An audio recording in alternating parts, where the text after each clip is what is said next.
Evolution is a tree.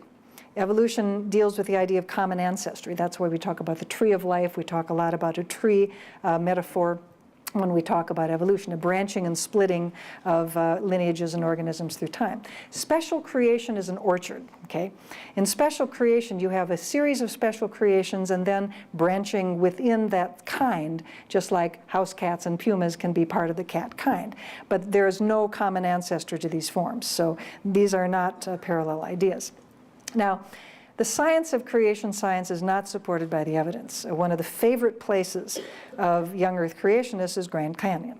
Creation science folks claim that the entire Colorado Plateau, including the 5,000 feet of Grand Canyon, and then of course several thousand feet thereafter when you get out of the, when you go further up the Grand Canyon, all of this, all of these sedimentary deposits, not just in the Colorado Plateau, but all over the world, the Himalayan mountains, everything, was laid down by the debris settling out from Noah's flood.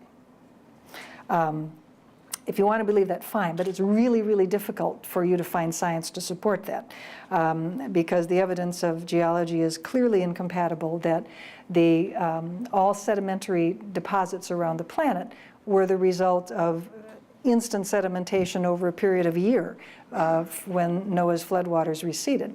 And certainly that Grand Canyon would be cut within a period of a week is really going some when it comes to actual science. Just another little clip on creation science and why scientists don't give it much credibility.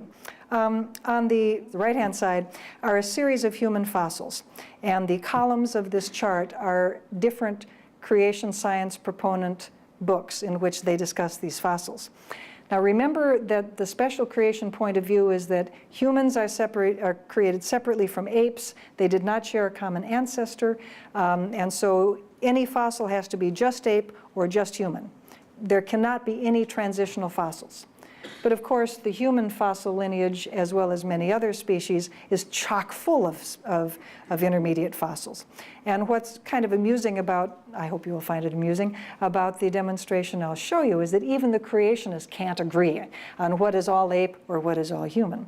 So in the case of the first what is that? East Rudolph, 1813, one of the Homo habilis remains. They all agree this is an ape. This is just an ape. This is not an early hominid, it's just an ape. When it comes to the Turkana 15,000, the Turkana boy, Nariakotome fossil, beautiful fossil, they pretty much all agree that it's all human, but one of them thinks it's just an ape. But then, then you get into all of these things that show intermediate characteristics, and they have even the creationists can't agree on these.